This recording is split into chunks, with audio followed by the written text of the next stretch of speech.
Daniel Rivers wasn't supposed to be home this early. A last-minute change at work had freed up his evening, and instead of letting Emily know, he thought he'd surprise her with dinner from her favorite restaurant.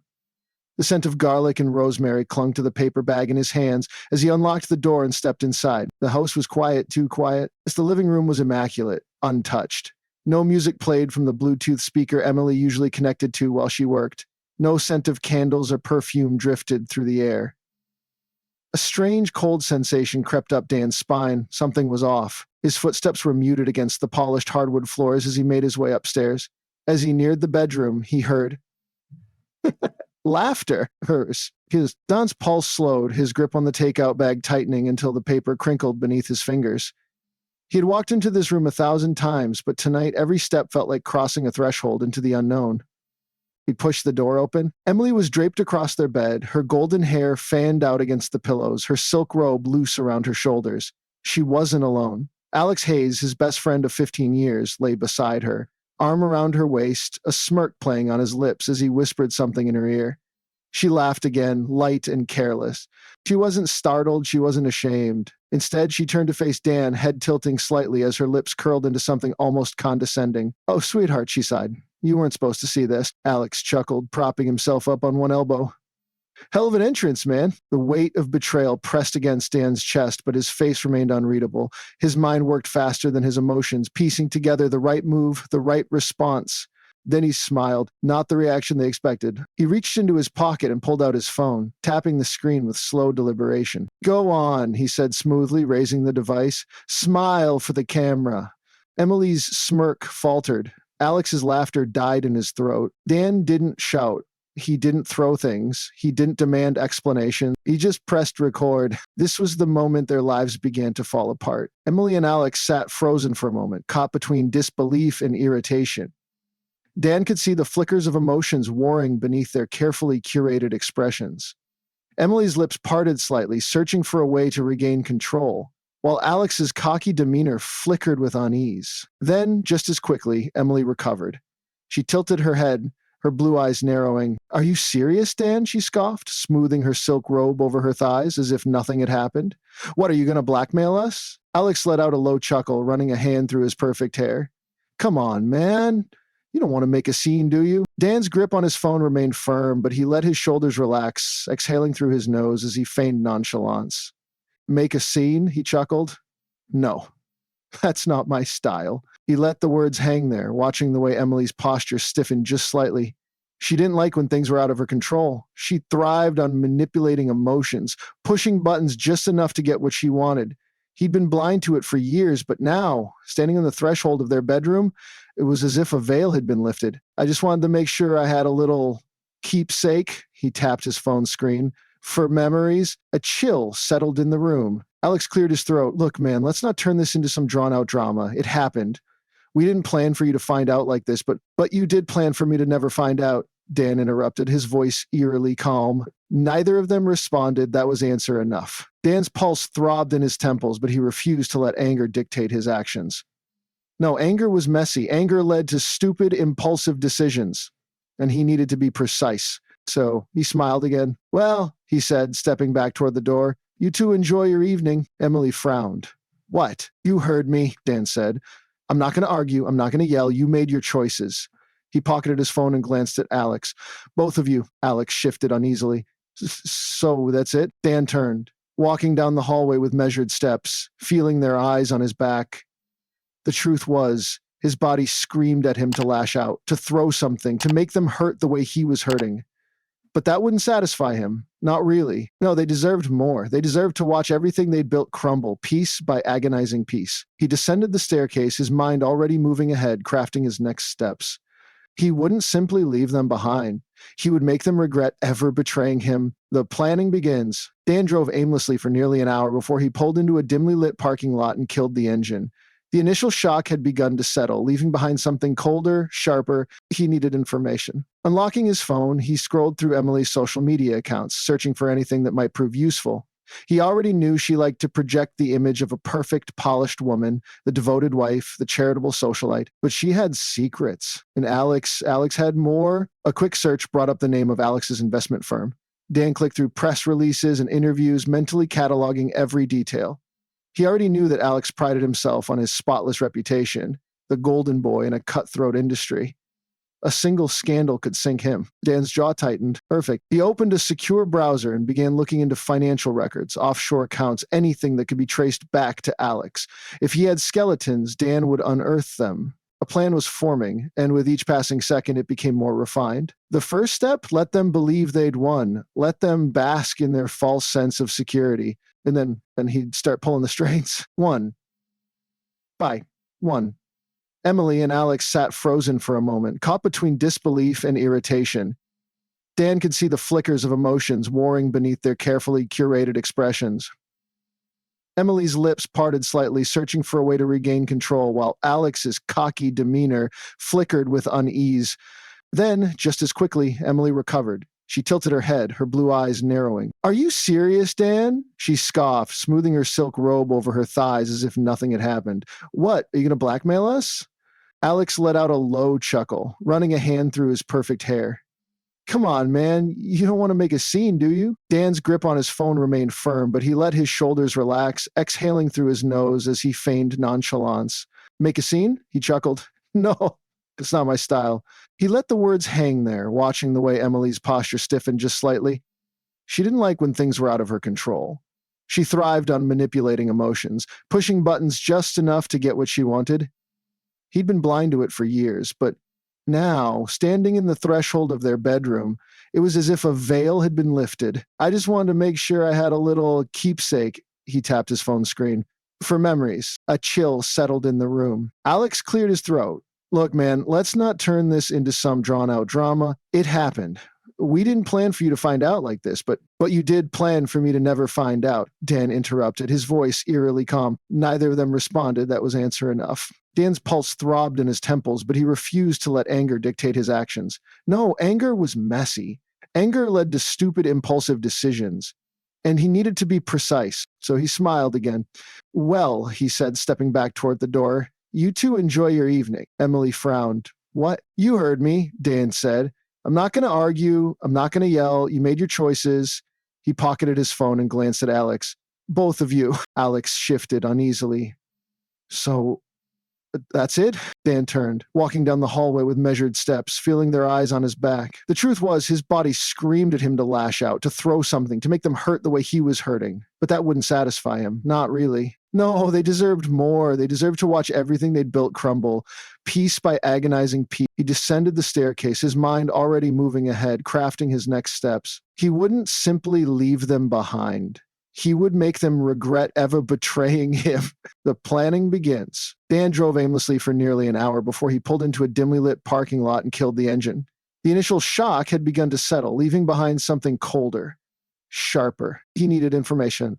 Unlocking his phone, he scrolled through Emily's social media accounts, searching for anything that might prove useful. He already knew she liked to project the image of a perfect, polished woman, the devoted wife, the charitable socialite, but she had secrets in Alex Idmore. A quick search brought up the name of Alex's investment firm. Dan clicked through press releases and interviews, mentally cataloging every detail. He already knew that Alex prided himself on his spotless reputation, the golden boy in a cutthroat industry. A single scandal could sink him. Dan's jaw tightened. Perfect. He opened a secure browser and began looking into financial records, offshore accounts, anything that could be traced back to Alex. If he had skeletons, Dan would unearth them. A plan was forming, and with each passing second, it became more refined. The first step? Let them believe they'd won. Let them bask in their false sense of security. And then he'd start pulling the strings. One by one. Dan wasn't the type to react recklessly. No, he was a strategist. He had spent his entire career making calculated decisions, reading people, understanding the nuances of negotiation, and now he was going to use every skill he had to orchestrate the downfall of the two people who had ripped his world apart. But first, he needed patience, the disappearing act. For the next few days, Dan played his role flawlessly. He went about his routine as if nothing had changed. He still left for work at the same time, still replied to Emily's texts with brief, indifferent responses. He still met Alex for drinks when invited, though, unsurprisingly, Alex kept his distance. That was fine. Dan wanted them to think he was defeated. Emily was still in damage control mode, testing his reactions, watching him closely. She expected anger, expected some sort of explosion, but when none came, She grew restless. One evening, she finally broke. "You're acting weird, Dan," she said as they sat in the living room, wine glasses between them. "Aren't you, I don't know, upset?" Dan lifted his gaze from his phone and met hers with an unreadable expression. "Would it change anything?" Emily hesitated. "That's not the point. I don't want things to be tense between us." Dan almost laughed. She had the audacity to want peace after what she had done. Instead, he leaned back, swirling the wine in his glass. "I appreciate that, Em." He took a sip, letting the silence linger. "We've built a life together.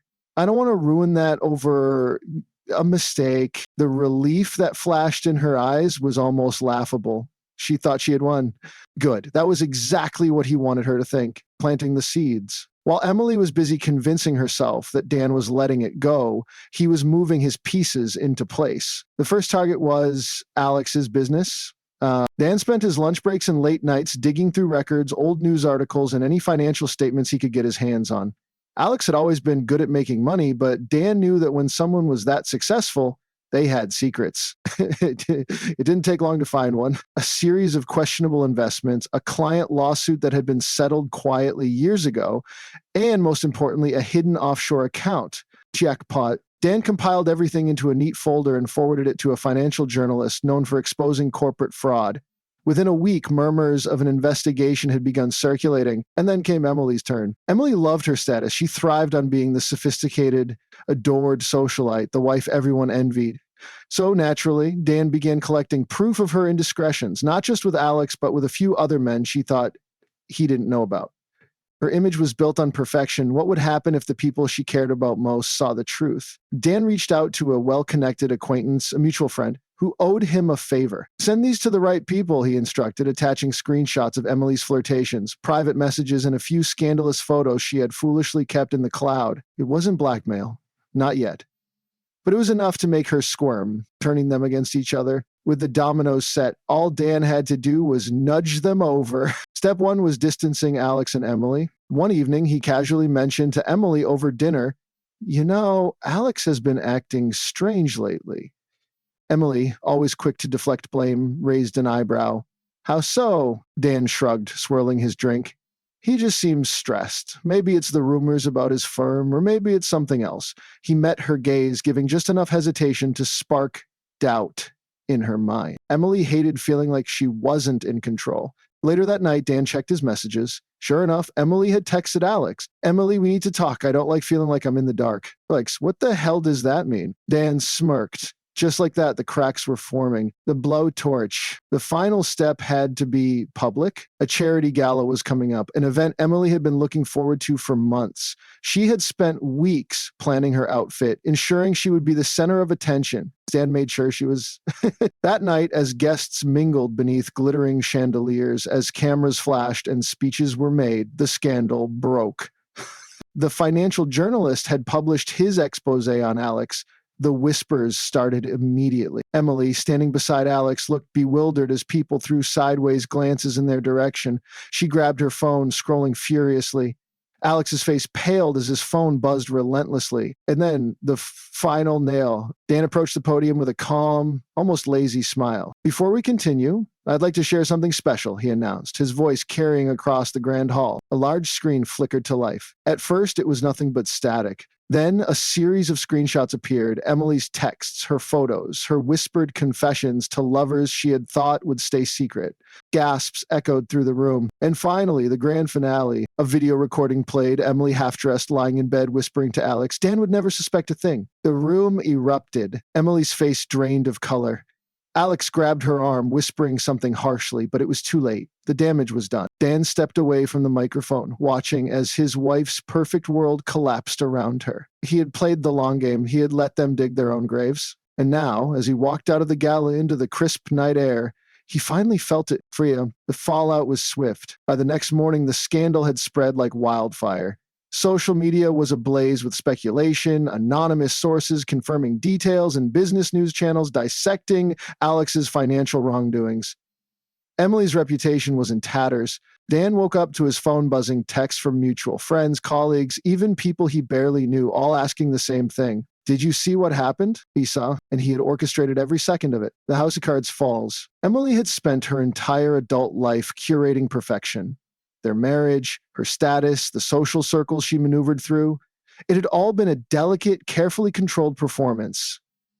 But now, the curtain had been pulled back and she was left exposed. Dan imagined her waking up that morning, scrolling through her phone in a panic, her name plastered across gossip pages and news articles. Prominent socialized secret affairs exposed, charity gala ends in scandal. High-profile investor under investigation, embezzlement and offshore accounts uncovered. Betrayal and lies, the affair that cost two people everything. The headline variations were endless.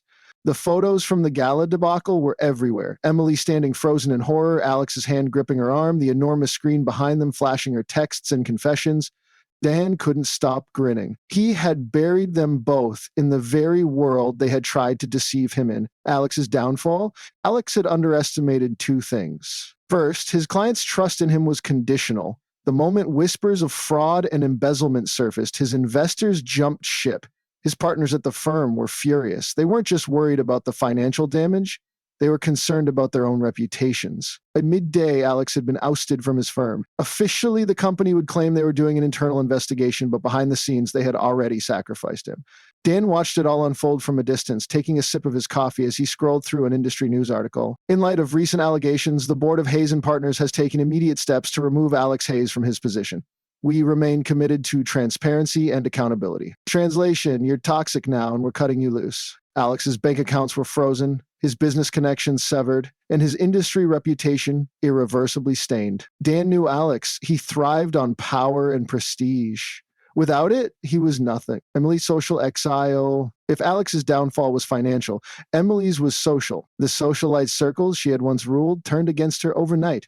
Dan had made sure of it. Some of the most influential women in her network had received private messages carefully worded, full of just enough scandalous detail to turn them against her. Did you hear what she said about you? She always thought she was better than us. Honestly, I always suspected something was off about her marriage. Dan knew these women lived for gossip, and the moment the affair became public, they pounced. Emily's invitations stopped. The women who once fawned over her at brunches now ignored her texts. He had become a pariah, and Emily couldn't stand irrelevance. That night, Dan received a message. Emily, we need to talk. Please, Dan, just meet me once. Dan, no thanks. I already know how this story ends. And he did. The confrontation. 2 days later, Emily showed up at his office. Dan was in the middle of reviewing an investment proposal when his assistant buzzed in. Miss Rivers, your wife... A pause. Your ex-wife is here. Dan smirked. Send her in. Emily stormed into the office, looking nothing like the polished woman she once was. Her makeup was minimal, her clothes not as carefully chosen. For the first time in years, she looked disheveled. Dan leaned back in his chair, feigning casual indifference. To what do I owe the pleasure? Emily's fists clenched. You did this. Dan tilted his head. I did? Her eyes flashed. Don't play games with me, Dan. The messages, the leaks, She exhaled sharply, composing herself. You ruined me. Dan leaned forward. No, Emily, you ruined yourself. For the first time, she had nothing to say. She dropped into the chair across from him, her facade crumbling. I don't have anyone, Dan. Dan watched her carefully. This was the part where she begged. I made a mistake, she whispered. A terrible, stupid mistake. Dan didn't respond. She swallowed hard. I thought maybe we could try to fix things. And there it was, the desperation. The Emily who had once laughed in his face was now pleading. Dan almost felt sorry for her, but then he remembered her smirk. He remembered Alex's laughter. He remembered every moment they thought they had won. Dan smiled. A slow, cold smile. That's not going to happen. Emily's breath hitched. Dan, please. You never thought I had it in me, did you? His voice was quiet, almost amused. You thought I'd just yell, maybe cry, then move on. But I don't forget, Emily, and I don't forgive. She blinked rapidly as if trying to fight back tears. So, that's it? Dan exhaled, standing from his chair. You destroyed everything we built for what? A thrill? He shook his head. I hope it was worth it. Emily opened her mouth, but no words came out. Dan stepped past her toward the door. The conversation was over. You should go, he said without turning around. And she did. The final move. Dan knew that would be the last time he ever saw Emily. He had burned it all to the ground, but he wasn't looking back. That night, as he walked through the city, breathing in the crisp night air, he felt it relief. Emily and Alex had lost everything. And Dan had won. The war was over. Dan Rivers had won. But now, standing at the edge of his new life, he realized something. Winning didn't feel how he expected. He had spent months crafting his revenge, playing the long game, watching Emily and Alex's carefully constructed lives implode in slow motion. He had dismantled them piece by piece, leaving them with nothing. And yet, as he stared out at the city skyline from his apartment balcony, a glass of whiskey in hand, he felt a strange sort of emptiness settle in his chest. There was no joy in this, no overwhelming satisfaction, just silence. Emily, a ghost of herself. He had expected Emily to leave town, to crawl back to whatever shallow existence she could scrape together, but she hadn't. Instead, she stayed. She tried, desperately, to regain her footing. Dan heard the whispers. She had shown up at social events uninvited, only to be ignored. The women who once clamored to be in her presence now dismissed her as an embarrassment. She had tried to salvage her reputation, but the damage was too deep. Her fall from grace had been too public. Dan had even heard that she was living in a small rental now, a far cry from the luxury she once basked in. Her credit was ruined, her reputation in tatters, and any job offers, if they ever came, would be beneath her previous standard of living. One day, he received an email from her. It was short. Dan, I don't expect a response, but I needed to say this. I know I hurt you, and I know I can't fix what I did, but I do miss you. Dan stared at the words for a long time before closing the email. He never replied. Alex, a man with nothing left? Alex's fall had been even worse. The financial investigation into his firm had unearthed everything. His offshore accounts, his fraudulent investments, the embezzlement. It was all out in the open now. His so-called friends had abandoned him, choosing to distance themselves before his legal troubles dragged them down too. His accounts were frozen, his home seized, and within weeks, his face was plastered all over financial news outlets. Dan had even heard rumors that Alex had skipped town, trying to outrun the inevitable. It didn't matter. There was nowhere left for him to hide. One night, Dan received an anonymous text from an unknown number. You destroyed me. I hope it was worth it. Dan deleted the message. Yes, Alex, it was. Moving forward. For the first time in years, Dan was free. He had spent so long focusing on revenge that he had almost forgotten what came next. For months, his world had been built around Emily's betrayal. Every thought, every plan, every waking moment had been about making her pay, but now there was nothing standing in his way. Dan took time to rebuild himself. He started hitting the gym again, not just to stay in shape, but to clear his mind. He took on new projects at work, pouring himself into his own future instead of worrying about those who had wronged him. And slowly, something unexpected happened. He started living again. One evening, he found himself at a quiet bar, sipping a drink alone, when a woman approached him. She was confident, with sharp eyes and a smile that wasn't forced. You look like a man who's been through hell and made it out alive, she said, tilting her head curiously. Dan smirked, raising his glass. Something like that. She extended a hand. I'm Olivia. He shook it, feeling something he hadn't felt in a long time. Possibility. The final thought. That night, as Dan walked through the city, feeling the weight of his past finally lift, he realized something. Revenge had been necessary. It had been cathartic, but it wasn't what defined him. He wasn't the man Emily had betrayed anymore. He was someone new, and this time, no one would take anything from him again.